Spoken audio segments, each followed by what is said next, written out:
Buenos días, jóvenes. Este es el video número 2 de la clase de Derecho Administrativo 2 del sábado 20 de marzo de 2021, impartido a los jóvenes del séptimo cuatrimestre de la licenciatura en Derecho. Continuamos con la Rectoría Económica del Estado. Veíamos en qué consistía el concepto de Estado. Estamos retroalimentando ese concepto y continuamos. La palabra Estado viene del latín status y del verbo stare, que significa estar parado. De ahí pasó a significar a algo parado, detenido, como el status quo, que es el estado de las cosas. El verbo stare se vincula con la raíz indoeuropea está, o sea, está STA, presente en el verbo griego istamai, que se puede traducir como establecer, poner de pie, detener, estar de pie. Como término polisémico designa también a todo aquel país soberano, de la figura de Estado, reconocido como tal en el orden internacional, así como al conjunto de atribuciones y órganos de gobierno de dicho país. Todo Estado está dotado de territorio, población y soberanía. Esos son sus elementos del Estado: territorio, población y soberanía. ¿Cuáles son las tendencias liberales del siglo pasado? Vamos a ver la corriente ideológica del liberalismo. El liberalismo es una filosofía política y moral que defiende la libertad de la libertad individual. También defiende la igualdad ante la ley y una reducción del poder del Estado. Representa una corriente muy heterogénea y hay muchas formas y tipos de liberalismo, pero en general defiende los derechos individuales, fundamentalmente como la libertad de expresión y la libertad de prensa, el libre mercado, el secularismo, la igualdad de género, igualdad racial, la propiedad privada, la democracia, el Estado de Derecho, el capitalismo, la sociedad abierta y el internacionalismo. El liberalismo contemporáneo surgió en la Ilustración francesa y se popularizó rápidamente entre muchos filósofos y economistas europeos y más tarde en la sociedad en general, especialmente entre la burguesía. Los liberales buscaban eliminar la monarquía absoluta, los títulos nobiliarios, la confesionalidad del Estado y el derecho divino de los reyes, y fundar un nuevo sistema político basado en la democracia representativa y el Estado de Derecho. Los liberales acabaron con las políticas mercantilistas y las barreras del comercio, promoviendo el comercio libre y la libertad de mercado. Los líderes de la Revolución Francesa y la Revolución Estadounidense se sirvieron de la filosofía liberal para defender la rebelión contra la monarquía absoluta. En el siglo XX, el fascismo y el comunismo fueron ideologías populares que se oponían abiertamente al liberalismo. Las democracias liberales que se hallaron en el bando vencedor en ambas guerras mundiales se expandieron por el mundo durante el siglo XX. Los liberales se dividen en dos grandes ramas: los moderados y los progresistas. Los moderados tienden al elitismo y al conservadurismo, mientras que los progresistas defienden ciertos aspectos del estado de bienestar. En Europa, los moderados son la rama dominante. Aquí es en qué momento empieza el Estado con su intervencionismo a emprender acciones, medidas y acciones respecto a la economía nacional. ¿Por qué la injerencia del Estado? Ahí vamos, ahí está. Primero hay que partir a llegar a la rectoría al intervencionismo estatal. ¿Por qué interviene el Estado en ese aspecto? El intervencionismo estatal se refiere a las distintas medidas y acciones que realizan los gobiernos sobre la economía nacional. En otras palabras, el intervencionismo estatal hace referencia a la participación en la actividad pública y en la economía por parte del Estado en un determinado lugar. Es una acción de los gobiernos que tiene por objeto afectar la actividad económica. El término es lo suficientemente amplio para incluir tanto en la regulación y control de los mercados como en la participación directa en la actividad económica. ¿Cuáles son las características de ese intervencionismo estatal? Dentro de los sistemas socioeconómicos casi siempre existe un cierto grado de intervencionismo y los motivos arguidos para el mismo son varios.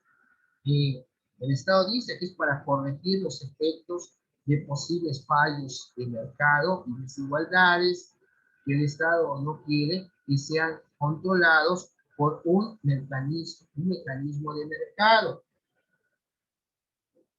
Esto es como un antecedente a... Seguimos con la conducción económica total del Estado. Una de las funciones más importantes que la Constitución de los Estados Unidos mexicanos le asigna al Estado es la rectoría, para que el Estado fomente el desarrollo nacional y de esta manera se garantice que el citado desarrollo sea integral y sustentable, sea completo y que no se comprometa los bienes presentes para lo futuro, que fortalezca la soberanía nacional y su régimen democrático y que mediante el fomento al crecimiento económico y al empleo y una justa distribución del ingreso y la riqueza, permita el pleno ejercicio de la libertad y la dignidad de los individuos, grupos y clases sociales. El instrumento que la Constitución proporciona al Estado mexicano para que cumpla con la función de fomentar el desarrollo nacional es la planeación del desarrollo nacional, para que le imprima solidez, dinamismo, permanencia y equidad al crecimiento económico. Una de las características centrales de la planeación del desarrollo nacional es que debe ser democrática, lo que significa que concurren todos los sectores sociales del país para que a través de foros y consultas, reuniones, etcétera, expongan sus inquietudes económicas, políticas, sociales y culturales. Una vez que se obtienen las conclusiones de esos foros y consultas realizados en el marco del Sistema Nacional de Planeación Democrática, estas se van a enviar al titular del Ejecutivo Federal para que elabore lo que ustedes ya habrán oído hablar, el Plan Nacional de Desarrollo. López Obrador, pues en su campaña dice, pues, ahí se recopiló todas estas inquietudes que tenían todos los sectores y por eso él entre el 2018 su Plan Nacional de Desarrollo es 2019-2024. Está también en plataforma, si quieren los tienes que leer. Dice ahí Plan Nacional de Desarrollo 2019-2024. Lo pueden abrir y le dan una leída. No es ni mucho.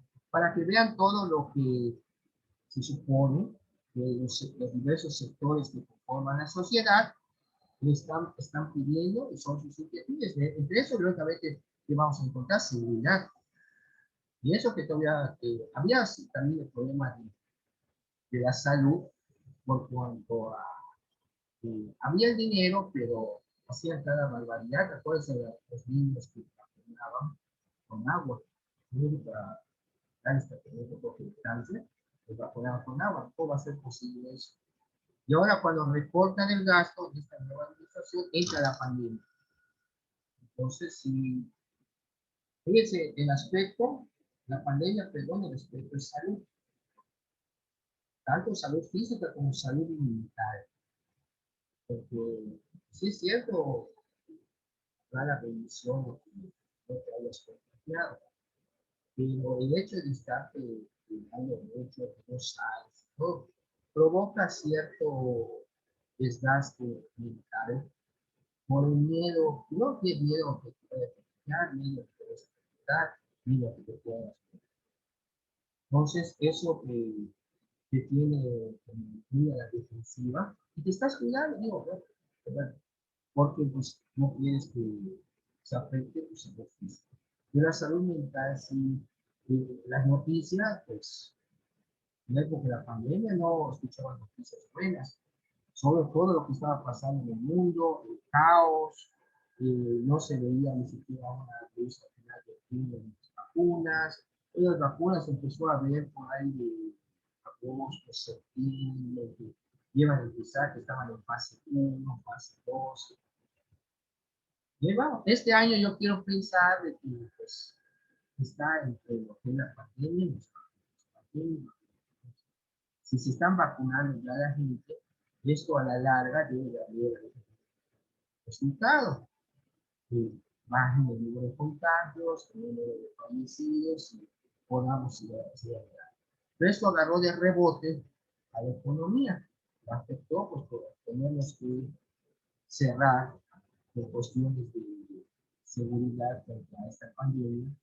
Pues muchos negocios se donaron, mucha gente también la descubrieron y todo eso, pues ahora, pues no de la noche a la mañana, pues, podemos estar hablando de que la pandemia no ha acabado y que está trabajando, que ahora sí se está contagiando, pero es cuestión como investigación. Pero sobre todo, evitar los, las reuniones o hay gente que sí quiere viajar en su van, pero si vas a viajar en la van, tómate la primera que casi no hay gente. Ya sus son distintos en un trámite en taxi, pero al regreso, yo tarde el taxi ahí en el Palacio de Justicia que está en la Andrés Quintana Roo, y en la lateral pararon dos vans, o sea, no quería subir, y toda la parte de atrás llena de gente, esta gente parada. Tienen su cubrebocas algunos, pero precisamente ese amontonamiento es ambiente propicio al virus. O en las casas, cuando hay muchos reuniones, pues no tiene, es lógico, usted a una reunión, no se pone su cubrebocas en la mesa, están hablando, riendo, gritando, y está la pringadera, digo, pues alguien está enfermo, no sabe que sea un sintomático, pero luego, es como el caso que están hablando los argentinos que dicen que se contagiaron. Yo quiero pensar que esa prueba que es decir, un patito, eso sí puede ser reproducido y no son unas pruebas que no, está sano y se regresan y estaban enfermos. Ah, no fue ahí. No puede ser que ellos ya traían el virus y aquí con la prueba patito. Y les digo que sí, no les digo que no, pero porque pues ya ese local está cerrado, no saben dónde están. Y mientras ese escándalo internacional y afecta tanto al turismo en Quintana Roo como a la economía. Si todavía están viendo los hoteleros cómo van a hacer para lograr saben la persona así, es como que es una invitación a no venga a México, se va a contagiar. O sea, no venga a Cancún. Entonces hay que seguirnos cuidando, no obstante la vacuna, porque no sabemos todavía que si realmente está produciendo la inmunidad que dice. O sea, si uno se vacuna, pues hay que seguirse cuidando por casi todo. Como decía un comercial de la televisión, hombre prevenido vale por dos. Un comercial de los 70. No sé qué decir, pero ya cuando se vea que esto va a bajar todos, de más de un año, no voy a cine, ni siquiera voy a templo, vamos a decir, por la conferencia, soy católico, pero no por un montón de gente. Primero, cerraron todo. No era que abrieron, no conocía, que ya te garantizan. Yo si voy a una plaza, lo que entro con, vamos a comprar un paquete de papitas en el tiempo. Y veo una película en Sky o veo una película y la veo. Pero esa sentada y estar encerrado 2 horas. Si es cierto, no te pongo que cerca. No sabes qué pasa. O sea, el virus no está al 100% y más que sigue sin dar el terror. Hay una nueva cepa, que la cepa mexicana, que la cepa japonesa, que la cepa japonesa. Eso de que sepa ya hasta que entonces continuamos con esto del Plan Nacional de Desarrollo, que les decía, está en la plataforma, por si ustedes lo quieren usar, y es el actual, el último. La Rectoría Económica del Estado y la planeación del desarrollo nacional, la reestructuración de las naciones después de los conflictos bélicos mundiales, modificó el papel del Estado. A sus funciones primordiales de dar satisfacción a las necesidades esenciales de defensa nacional, mantenimiento de la seguridad pública, se le añadió las de desarrollar la economía y estabilizarla, equilibrar las condiciones de las diferentes regiones del país, superar las crisis cíclicas, redistribuir la riqueza y cumplir con más aspiraciones de bienestar de las clases sociales.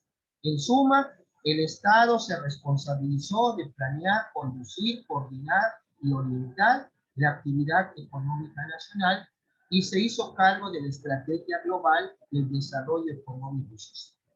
En nuestro país, la inclusión explícita del concepto de la Rectoría Económica del Estado obedece a la tradición constitucional mexicana de atribuir al Estado la responsabilidad de organizar y conducir el desarrollo nacional, con el propósito de consolidar lo que implícitamente la Constitución ya le reconocía al Estado. En diciembre de 1982 se le atribuyeron facultades que consolidaron el principio de la rectoría económica, haciéndolo consistente con los instrumentos de política económica con que ya contaba para conducir la estrategia del desarrollo nacional. La Rectoría Económica del Estado tiene como tarea central lograr el desarrollo nacional.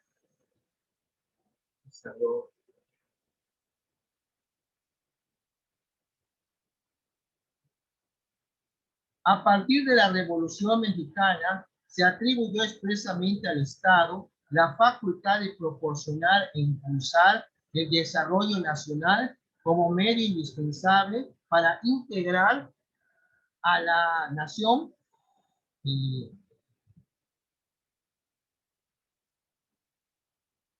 o sea, más que nada para conducir a la nación. Sin embargo, durante el siglo XX, el Estado mexicano ha consolidado su función de rectora de la economía nacional, aun cuando existe una tendencia de limitar su intervención en la economía, se tiene que reconocer que hay responsabilidades indeclinables. El cuidado de los equilibrios macroeconómicos indispensables para propiciar el crecimiento sostenido y equilibrado de la economía, el impulso y la orientación del desarrollo a mediano y largo plazos, la justa distribución del ingreso, que no es posible obtener exclusivamente a través de los mecanismos del mercado, las grandes obras de infraestructura, el arbitraje de los conflictos sociales y el ahora llamado desarrollo sustentable, y el cuidado de los recursos naturales, y en forma creciente la ineludible responsabilidad de los gobiernos de conducir las relaciones económicas internacionales en beneficio del interés de cada país. La Rectoría Económica del Estado se determina en el artículo 25 constitucional, párrafo 1, que dice: corresponde al Estado la Rectoría del Desarrollo Nacional para garantizar que éste sea integral y sustentable, que fortalezca la soberanía de la nación y su régimen democrático, y que mediante el fomento del crecimiento económico y el empleo y una más justa distribución del ingreso y la riqueza, permita el pleno ejercicio de la libertad y la dignidad de los individuos, grupos y clases sociales cuya seguridad protege esta Constitución. Algunos atributos de la Rectoría del Estado son los siguientes. Atributos de la Rectoría del Estado. El concepto de rectoría equivale a la función misma de gobernar. Sin embargo, debe quedar claro que este concepto se usa en el texto constitucional como sinónimo de conducción económica. El artículo 25 establece las diversas actividades que debe realizar el Estado como rector económico y del desarrollo. Estas, según el párrafo segundo del mencionado precepto, consisten en planear, conducir, coordinar y además orientar la actividad económica nacional y llevar a cabo la regulación y fomento de las actividades que demanda el interés general en el marco de libertades que otorga esta Constitución. En nuestro sistema constitucional, la Rectoría Económica del Estado, tal como se define en el artículo 25, no es facultad exclusiva de un solo poder. A nivel general, dentro del campo de sus respectivas atribuciones, los tres poderes que conocemos, el Ejecutivo, el Legislativo y el Judicial, coparticipan en esta importante atribución de la Rectoría del Desarrollo Nacional. Asimismo, los gobiernos locales y municipales, en el ámbito de su competencia, tienen esta misma responsabilidad de rectoría del desarrollo nacional. La palabra Estado debe entenderse aquí en su sentido amplio, que incluye, por lo tanto, los tres poderes a nivel federal y local y en la esfera de su competencia al municipio.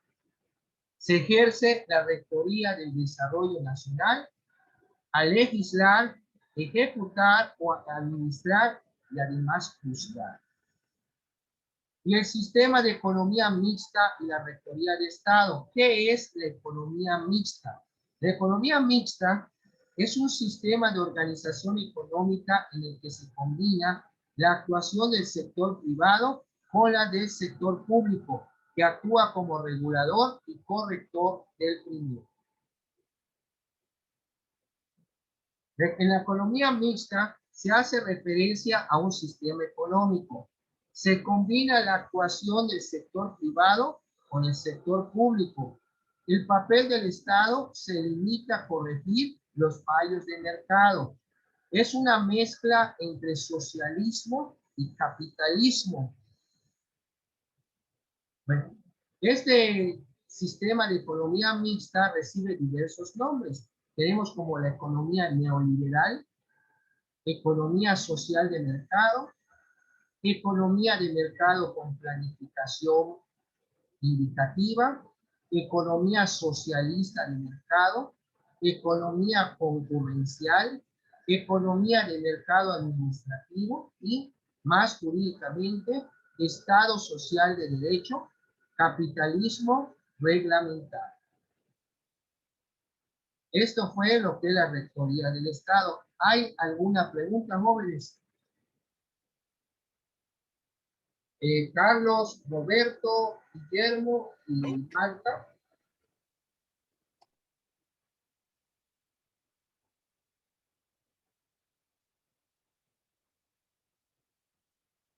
Bueno, si no hay, continuamos con la unidad 3, el Sistema Nacional de Población, de Planeación, perdón, Sistema Nacional de Planeación, que mencionamos en la unidad anterior, que cuando se tiene que hacer foros, consultas, donde se tiene que convocar a todos los sectores de la sociedad para que expresen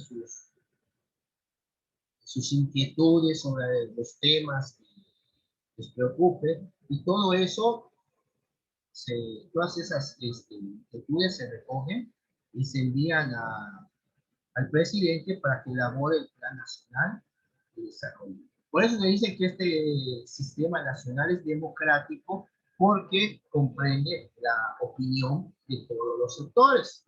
Bueno, el Sistema Nacional de Planeación es un medio ya estamos en la unidad 3, es un medio de coordinación y concertación que permite fortalecer las instituciones de Estado, con el propósito de crear instrumentos eficaces para garantizar a todas y a todos los mexicanos los derechos sociales, económicos y culturales que reconoce nuestra Constitución Federal. Para esto es el Sistema Nacional. ¿Cuáles son los antecedentes y la evolución de la planeación en México? Un antecedente relevante de la planeación en México se sitúa en 1930. Ya era la época, si no me equivoco, el presidente era el ingeniero Pascual Ortiz Rubio. Cruelmente le pusieron el apodo de Nopalito, porque se babeaba, pero como no se va a babear, sufrió un atentado en una bala en el cachete y se le peló. Cuando hablaba, pues sí, se tenía que estar limpiando por la lesión que le dejó el atentado, pero ya ven cómo hay gente que se utiliza para estas cosas, para este tipo de apodos crueles, porque realmente los apodos vienen de algún defecto que tiene una persona, algún parecido a algún animal, es eso de ¿no? Y se me hace, digo, hay personas que les gusta, pero hay otros que no se me hace, si tienes nombre, que te llaman por tu nombre. Bueno, en 1930, con la expedición de la primera ley de planeación, que se llamó Ley de Planeación General de la República. En 1933, el Partido Nacional Revolucionario, antes que fuera, bueno, es el PRI, era el Partido Nacional Revolucionario, elabora el primer plan sexenal inspirado en alguna medida en los famosos planes quinquenales del gobierno soviético, ahí de la URSS. El camino recorrido para llegar, para llegar a crear la necesidad, la conciencia y la factibilidad de la planeación ha sido largo y tiene sus orígenes en el movimiento de la Revolución Armada de 1910 en México. En nuestra Carta Magna se incorporaron las demandas populares del movimiento revolucionario y se dio base para el establecimiento de la futura estructuración social y económica del país. Quedó constitucionalmente establecida una nueva concepción de los fines del Estado, el condicionamiento de la propiedad privada al interés público, el mandato de crear las condiciones materiales para hacer efectiva la libertad, las bases de la economía mixta, la defensa de los derechos de obreros y campesinos y el dominio de la nación sobre sus recursos básicos como condición necesaria para la afirmación de nuestro ser nacional.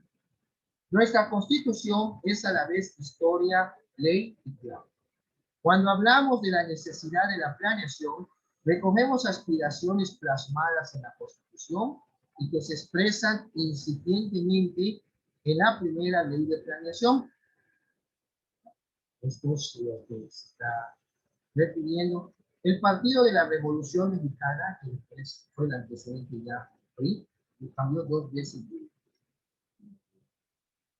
de nombre hasta quedar como Partido Revolucionario Institucional, antes fue Partido de la Revolución Mexicana, después Partido Nacional Revolucionario, que fue cuando nace Hospital Elías Calles.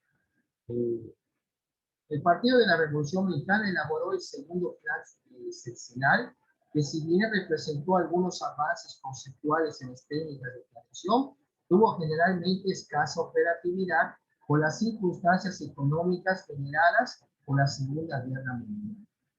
La Segunda Guerra Mundial vino a afectar estas circunstancias.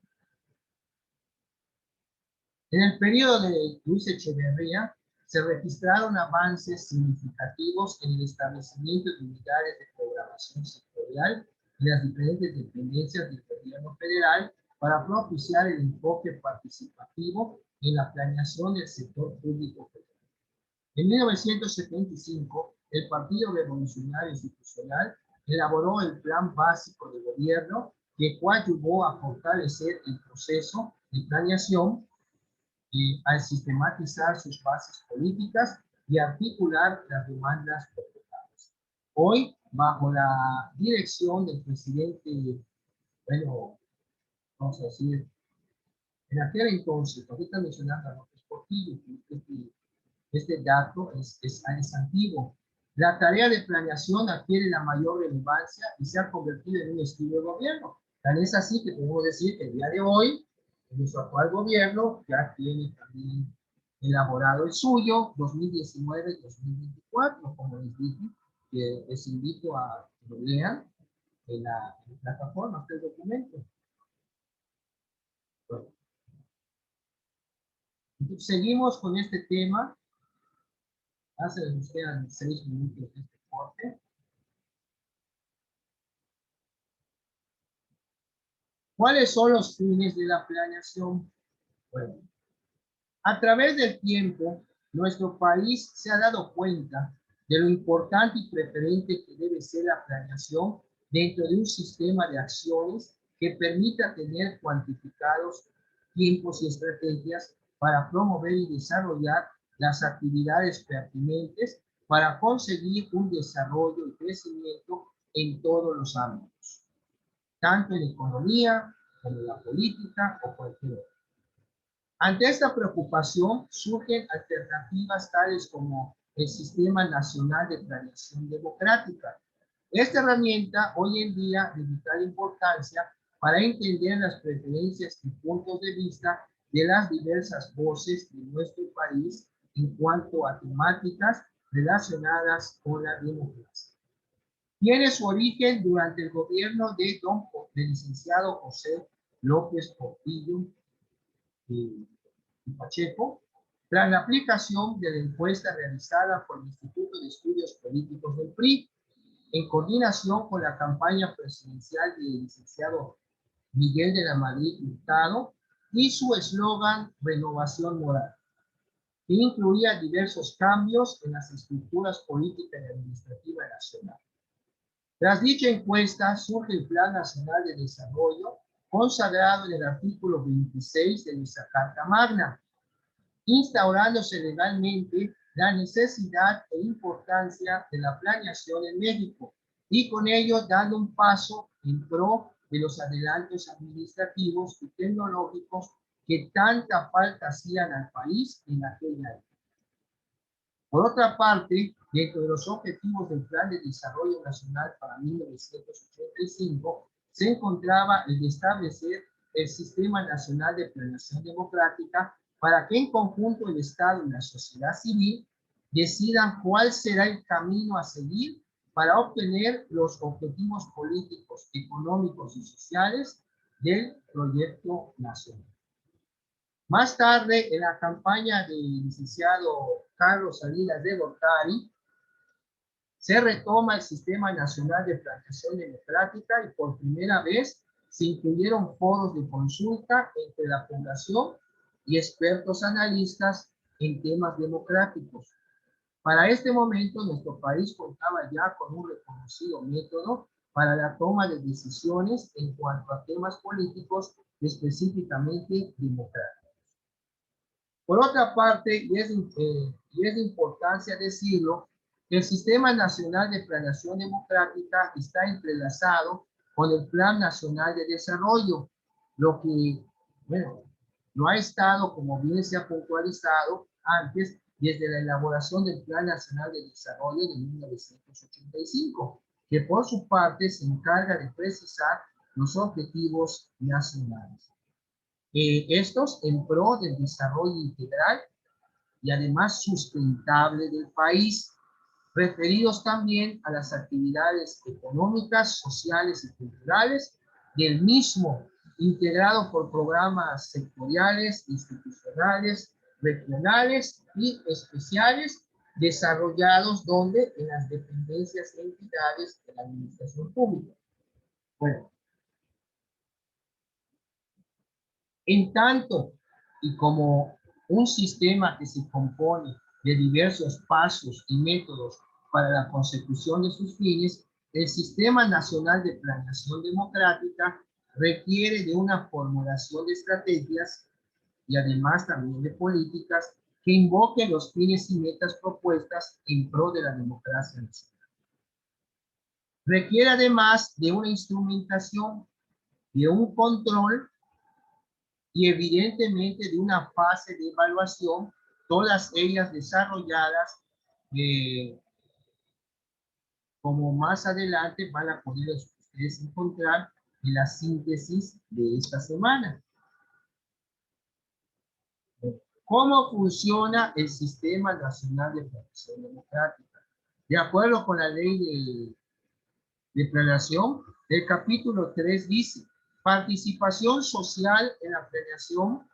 El artículo 20 nos va a indicar que en el ámbito del Sistema Nacional de Planeación Democrática tendrá lugar la participación y consulta de los diversos grupos sociales con el propósito de que la población exprese sus opiniones para la elaboración, actualización y ejecución del Plan Nacional de Desarrollo y los programas a que se refiere dicha ley. Las organizaciones representativas de los obreros, campesinos, pueblos y grupos populares, de las instituciones también académicas, profesionales y de investigación, de los organismos empresariales y de otras agrupaciones sociales, participarán como órganos de consulta permanentemente en los aspectos de la planeación democrática relacionados con su actividad a través de foros de consulta popular que al efecto se convocarán. Asimismo, participarán en los mismos foros los diputados y senadores del Congreso de la Unión. Y acá se menciona el tema 3 antes de salir. Bueno, vamos a regresar porque ya no queda ya mucho tiempo. El Sistema Nacional de Planeación, la responsabilidad del presidente de la República en este sistema. Y después del corte nos volvemos a conectar para concluir la clase de hoy. Son las 10:40 el día de hoy, sábado 20 de marzo de 2021. Y continuamos. Muchas gracias.